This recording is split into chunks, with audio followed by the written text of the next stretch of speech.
जय श्री कृष्ण अकेडमी में पुनः आपका स्वागत है।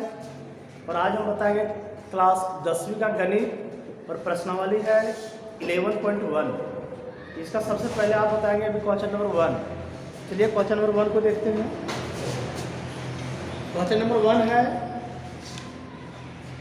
7.6 सेंटीमीटर लंबा 7.6 सेंटीमीटर लंबा एक रेखाखंड लीजिए और इसे 5:8। चलिए लिख लेते हैं, थोड़ा सा ध्यान रखने के लिए बगल में 7.6 सेंटीमीटर 7.6 सेंटीमीटर होना चाहिए। और रेशियो क्या दिया है 1/8। चलिए हो गया। सबसे पहले क्या करना है, इस 7.6 सेंटीमीटर का एक लाइन सेगमेंट लेना है स्केल से। चलिए ले लेते हैं। जितना बड़ा होगा ये तो इसमें वैल्यू नहीं है, लेकिन एक अप्रोक्सीमेटली ज़्यादा लगे ना, हमको बनाना होगा बोर्ड पर।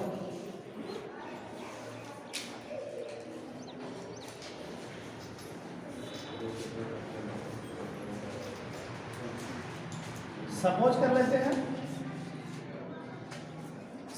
लेते हैं मान लेते हैं कि इसी की लेंथ जो है वह है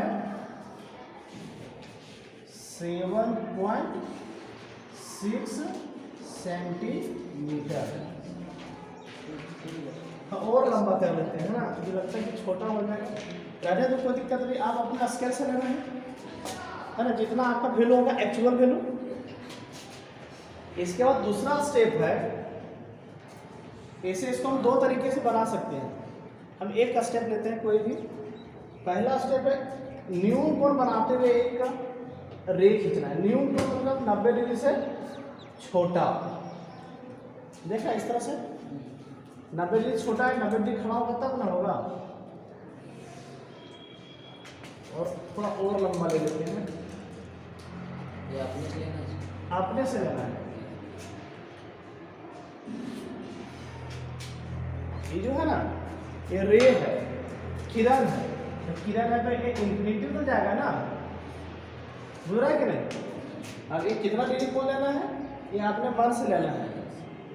मेजर करके लेने से कोई मतलब नहीं है। इतना ध्यान रखना है कि ये खड़ा ना हो जाए, 90 डिग्री का कोण न बने। 90 डिग्री से कम लेना होता है, एक्यूट एंगल होना चाहिए।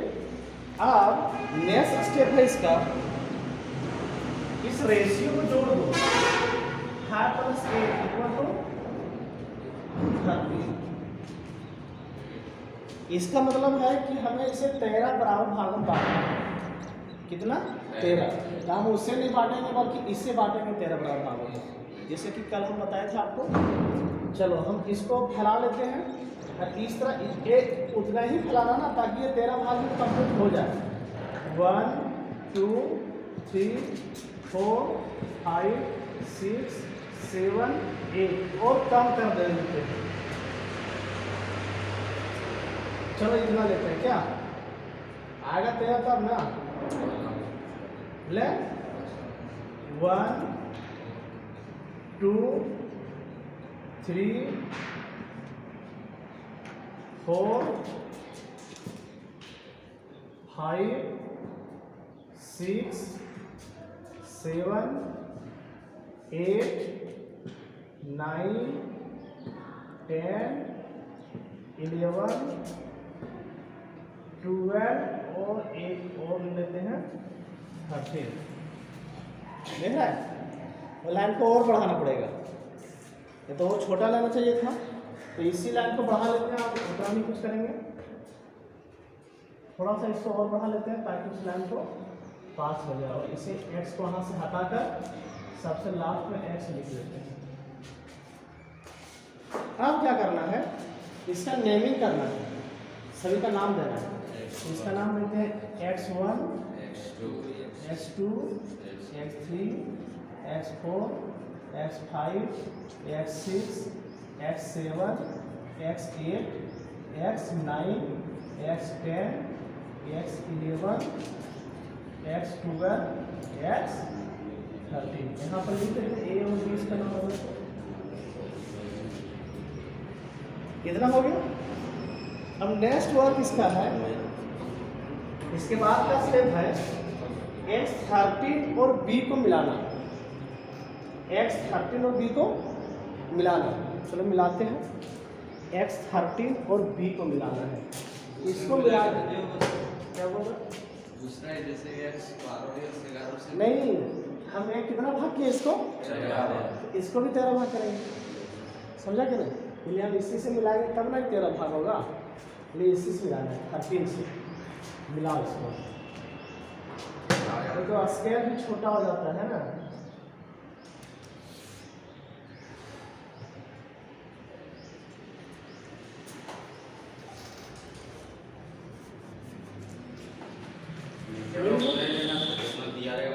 हाँ, ये फिक्स है, ये लाइन की लेंथ फिक्स है 7.6 सेंटीमीटर। ये मेरा एंगल फिक्स नहीं है, ये लाइन भी फिक्स नहीं है, ये मेरा जो चाप लिए हैं ये भी मेरा फिक्स नहीं है। क्लियर हो गया इतना? बात समझ आ गई? अब क्या करना है, पहले कितना दिया है 5, तो X5 पर इसका पैरेलल एक लाइन खींचना है, इसके पैरेलल एक लाइन। तो लाइन खींचने के लिए जितना बड़ा कोण X13 पर बना इस पॉइंट पर, उतना ही बड़ा कोण हम यहाँ पर बनाएंगे, लाइक इस तरह से बनाएंगे।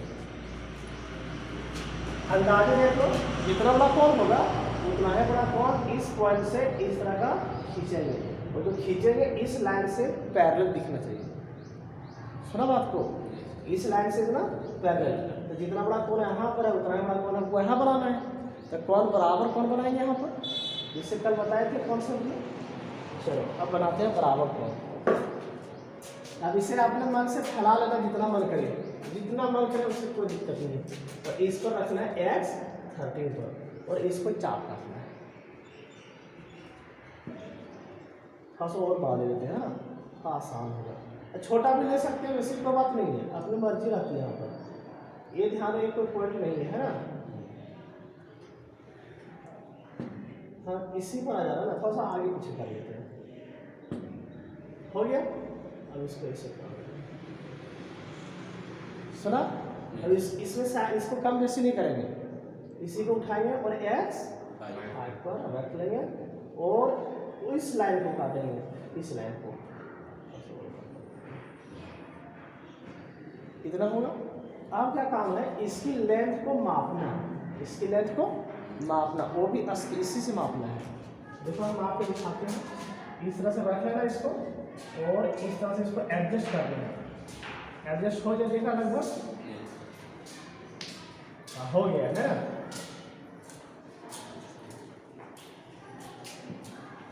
हो गया, एडजस्ट हो गया ना।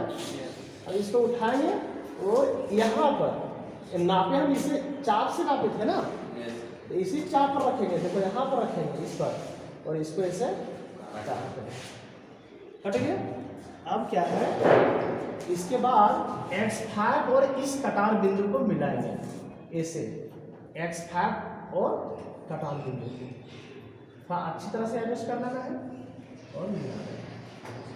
इस तरह मिलाना है ताकि इस बिंदु को इस लाइन से कहीं ना कहीं काटे।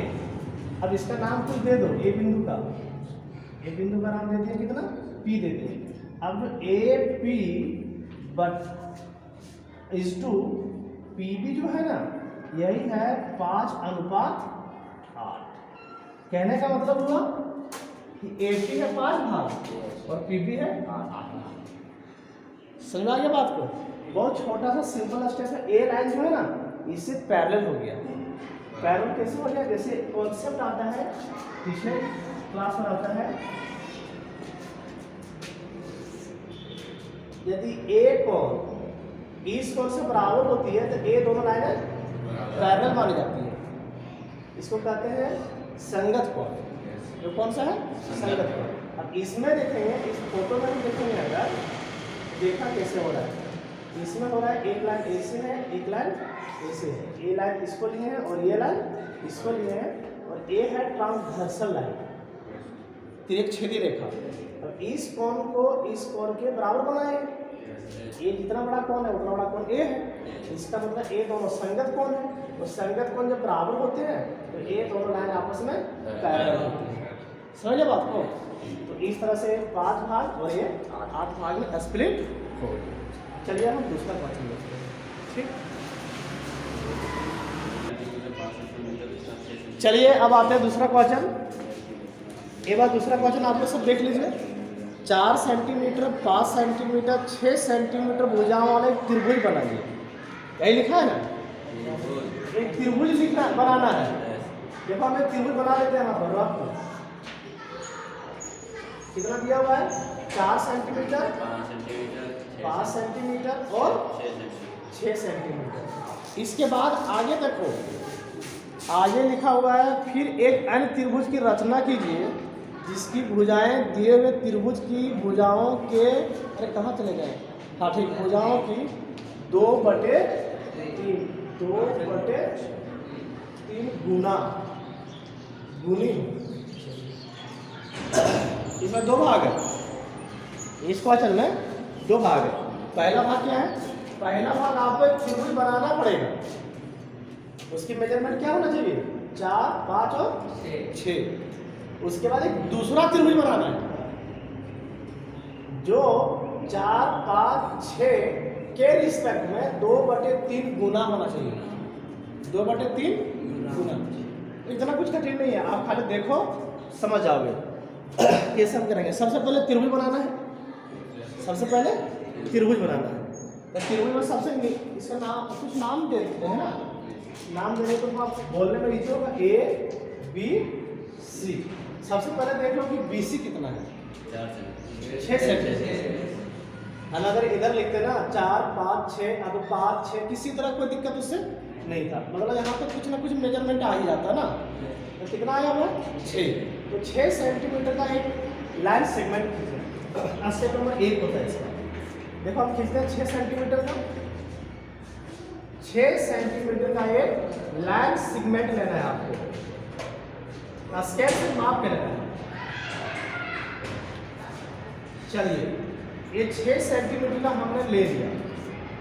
हमारे स्केल में लिखा नहीं है ना, लेकिन आप लोग वो नाप के लेना है। 6 सेंटीमीटर पहला का।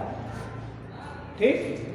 और एक बात बताओ कि B से, इसका नाम नहीं दिया, इसका नाम देते हैं B और इसका नाम देते हैं C। आप ये बताओ कि B से A की दूरी कितना है? 4 सेंटीमीटर। क्लियर? B से A की दूरी 4 सेंटीमीटर। तो आप 4 सेंटीमीटर का त्रिज्या उठाना। किस पर? इस पर उठाना 4 सेंटीमीटर की त्रिज्या, जहां तक फैल कर जाएगा। क्लियर? सपोज 4 सेंटीमीटर त्रिज्या हमने उठा लिया। अब यहां पर रखोगे और इस तरह से काटोगे। ठीक है। अब एक बात बताओ कि C से A की दूरी कितनी है? 5। तो फिर हम स्केल से 5 सेंटीमीटर की त्रिज्या उठाएंगे इस तरह से नाप करके। सुना बात को? हम तो एक अप्रोक्सीमेटली वैल्यू लेकर आपको सिर्फ दिखा रहे हैं। कहाँ पर रखे थे? C पर। C से काटे हैं। और पहले अगली बार किस पर रखे थे? B पर। काट दिए। उसी का नाम जो कट गया ना, उसी का नाम है A। उसका नाम क्या हो गया? ये दे दिए। और इस कटान बिंदु को A को मिला दो B से। A को मिला देंगे B से और A को मिला देंगे C से।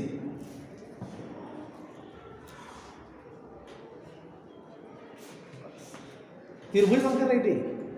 त्रिभुज बनकर 4 सेंटीमीटर और क्या है?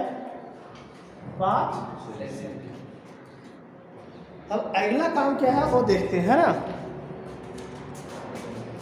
अगला काम जो है ना,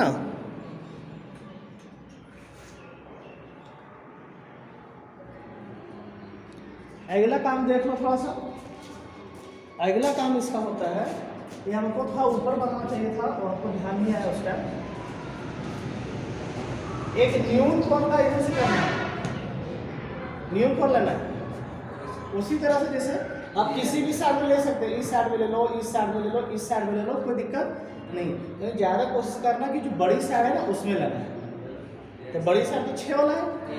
तो आप एक न्यून कोण बनाते हुए इस तरह से करना है, मतलब इसका भी ना वही काम करेंगे जो पहले किए थे। ले लेते हैं, एक न्यून कोण बनाते हुए किरण खींचना है। क्लियर? इतना तो हो ही जाएगा। 90 डिग्री से नहीं बनने देना। अगली बार हम ऊपर की ओर कर रहे थे ना, इस बार हम नीचे की ओर कर रहे हैं। अब इसमें देखो ये रेशियो कितना है, 2/3। 2/3 में बड़ी संख्या कौन सी है, 2 है कि 3 है? तो इसको 3 बराबर भाग में बांटेंगे। जो बड़ी है ना, 3 बड़ी है, तो 3 बराबर भागों में इस लाइन को बांटेंगे। अगली बार जोड़ कर किए थे, इस बार नहीं जोड़ना है, सिर्फ बांटना है। कितने भाग है? पता चलेगा कहाँ जोड़ना है, कहाँ क्या। आपको सबसे पहला क्वेश्चन है उसी में जोड़ा जाता है, बाकी में किसी को जोड़ना नहीं। 3 भाग करते हैं, देख लेते हैं बात और देखते हैं। 1 2 3 नाम दे लेते हैं तीनों का। इसका नाम डालते हैं x, इसका नाम x3, इसका नाम x2, इसका नाम x1। एक रूप तो आप याद कर लो, एक रूप तो याद कर लो कि जो बड़ी संख्या है उससे आपको उधर बराबर भागों में बांटना है। ठीक है? दूसरी, एक सेकंड, इसके हर में कितना है? 3 है। तो C को 3 से मिलाना है, जो हर में रहेगा उसी से मिलाना ऑलवेज। तो हर में C को मिलाएंगे ना है, X3 से मिलाना है, जो हर में रहेगा उससे मिलाना है। इस तरह से मिल गया। चलो इतना हो गया, ये 3 से मिल गया। ऊपर में कितना है? 2 पर एक समानांतर रेखा खींचना है, 2 पर एक समान। अगर ये रेशियो इस तरह होता 5/3, सपोज करते हैं 5/3 होता, तो हम इसको कितना खंड करते हैं? 5 खंड। फिर हम किससे मिलाते हैं? 3 से मिलाते हैं। किससे मिलाते हैं? 3 से। अब और ये देखो ऊपर 5 है ना, अंश में यहाँ 2 है, इसमें कितना है? 5। तो 5 पर हमको एक समांतर रेखा खींचना था इससे, या अभी तो प्रेजेंट क्वेश्चन में 2 है, तो 2 से हम खींचेंगे। ठीक, इसको हटा दो, 2 से खींचते हैं। 2 कहाँ पर? यहाँ पर है। एक पैरेलल लाइन खींचने का मतलब है कि जितना ये पैरेलल इस तरह है ना, उसी तरह एक लाइन इससे खींचना है, कंट्रक्शन से खींचना है। अब देखो कैसे खींचेंगे, जैसे पिछले क्वेश्चन बताए थे ना, उसी तरह खींचना है। चलो हम इसको यहाँ पर रख लेंगे और इस तरह से चाप काटेंगे। खींचना किस पर है? 2 पर। तो 2 पर चाप काटेंगे, 2 पर चाप काटें। चलिए अब इसको नापेंगे, नाप लेते हैं थोड़ा सा और। हो गया? देखो ठीक है ना, बराबर है ना, बराबर। तो इस पर रखेंगे और इस तरह से खींच देंगे। कट गया। अब हम इसी को मिलाना है मुझे, x2 को इससे मिलाएंगे। x2 है ना,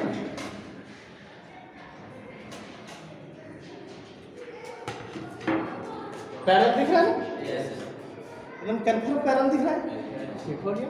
अब ये जो C है ना, C यहाँ पर आ गया, इसका नाम पड़ गया अब C डैश।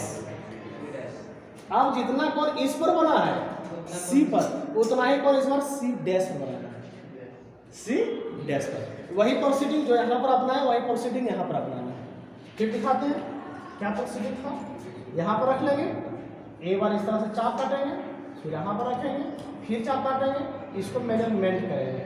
और ज़्यादा है तो कम कर लेते हैं और वेरीफाई भी कर लेते हैं। ठीक है, एकदम ठीक है। फिर यहाँ पर रखेंगे और काट देंगे। और इसको किससे मिलाएंगे? C से मिलाएंगे, C डैश से मिलाएंगे इसको।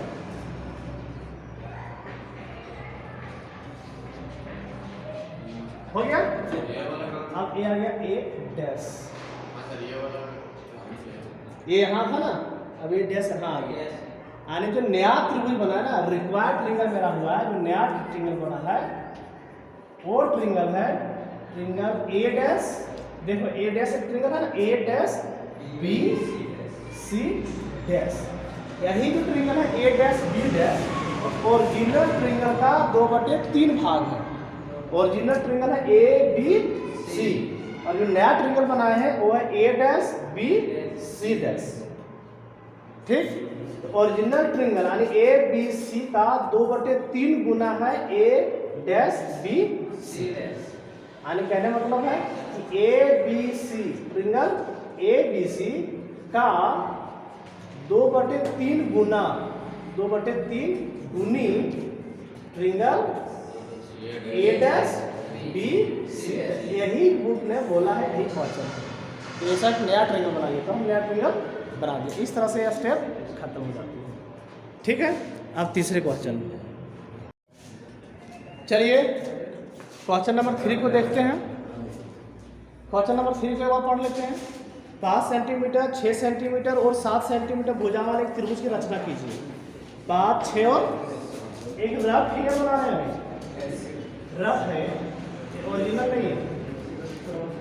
5 सेंटीमीटर, 6 सेंटीमीटर और कितना दिया था 7 सेंटीमीटर, और आगे लिखा था फिर एक एन त्रिभुज की रचना कीजिए जिसकी भुजाएं दिए हुए त्रिभुज की संगत भुजाओं को 7/5 ध्यान रखना। ठीक है, बना है, बहुत इजी है। क्वेश्चन नंबर 2 के समान है। सबसे पहले हम कितना लेंगे, 7 सेंटीमीटर का एक रेखाखंड लेते हैं। चलिए देख लेते हैं, इसी तरह बनेगा, थोड़ा सा डिफरेंस होगा। अब एक बार देख लो, कोई दिक्कत नहीं है। 7 सेंटीमीटर का एक लाइन सेगमेंट आप ले लो पहले। 7 सेंटीमीटर है नीचे ना, 7 सेंटीमीटर ले लो। इसका नाम दे देते हैं, वहाँ तो नाम नहीं दिए थे, यहाँ पर लिखते हैं बी और सी। कितना बोला है, 7 सेंटीमीटर। अगला स्टेप ए बी सी, ठीक देख लेते हैं। बी से ए की दूरी 5 और सी से ए की दूरी, ठीक, तो बी से हम पहले लेंगे ए की दूरी 5 सेंटीमीटर, बी से ए की दूरी लेंगे 5 सेंटीमीटर। इस तरह से लेना है 5 सेंटीमीटर, सुन रहे हैं?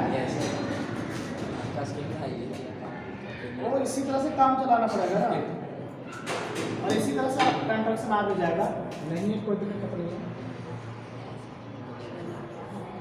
हुआ, ये लिए बी से लेना है और उधर से कितना लेना है 6 सेंटीमीटर। तो फिर हम 6 सेंटीमीटर त्रिज्या उठाएंगे।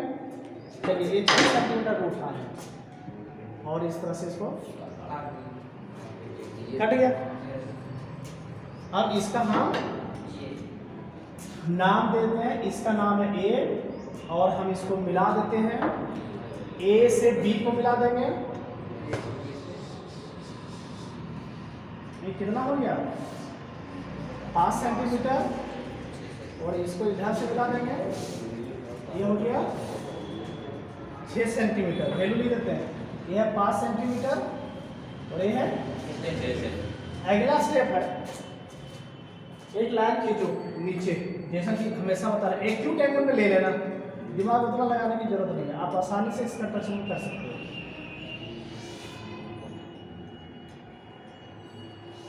इतना ही बड़ा सा लगता है, कितना है बोले थे कि आंसर हर में जो बड़ा है ना उतना भाग लेना। 7 भाग में से करो तो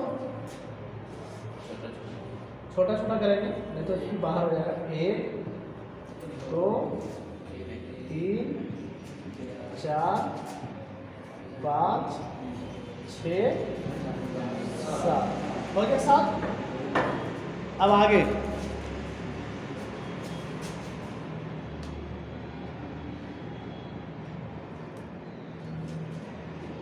साथ ले लिए हैं। आप क्या करते हैं, इसको किससे मिलाना है, बोले थे आपको कि मिलाना है हमेशा हैर से। सी को किससे मिलाना है, हैर से मिलाना है हमेशा। तो ये है x1 x2 x3 x4 x5 x6 x, हम बोले थे हैर से मिलाना है, तो सी को x5 से मिलाना है। जितना बोले थे ना उसी के सभी में एक ही रूल है समरूप त्रिभुजों का निर्माण करने के लिए। हो गया ठीक। अब एक पैरेलल लाइन खींचना है, कहाँ खींचना है? जो ऊपर में होगा 7 को खींचना है, खींचते हैं ऐसे काटेंगे और 7 पर काटेंगे। ध्यान रहे किस पर काटेंगे? 7 पर। इस बार ये त्रिभुज से अंदर हुआ कि बाहर हुआ? बाहर हो रहा है। चलो इसको नाप लो, एक और बड़ा करते हैं, ठीक हो गया। अब मिलाओ। अब इसको हम बढ़ाएंगे जब ना, इस तरह से इसको बढ़ाना है और बढ़ाना है। अब देखते हैं ये यहाँ पे नहीं बढ़ा है, इसको बढ़ाकर इससे मिलाना है, इसको भी बढ़ाना पड़ेगा।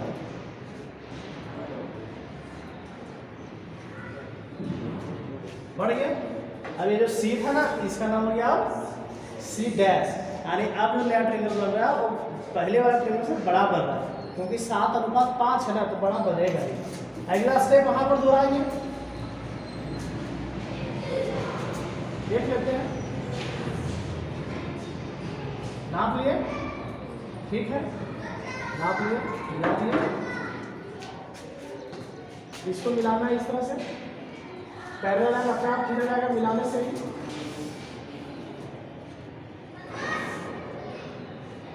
ऐसे आ गया।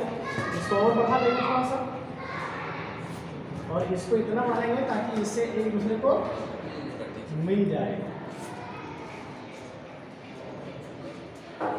इसका नाम हो गया ए डैश। अगर मेरा अभिष्ट त्रिभुज हुआ ना, जो मेरा नया त्रिभुज बना वो है A dash B C dash. ये सी ए वाला से काटना है, ऐसे कर लेना। इसको अपने मन से खिला लो, इससे तो मतलब नहीं है। हाँ, हम चाहेंगे तो बड़ा भी ले सकते थे, चाहेंगे तो छोटा भी ले सकते थे, ठीक है। लेकिन जब यहाँ पर काटोगे ना, इतना बड़ा लेकर काटे हैं तो इसको आप नहीं करना छोटा बड़ा, पहले काट ही लेना है। सेम त्रिज्या का आर्क बनाना होता है। चलिए ठीक है, अब अगले क्वेश्चन की ओर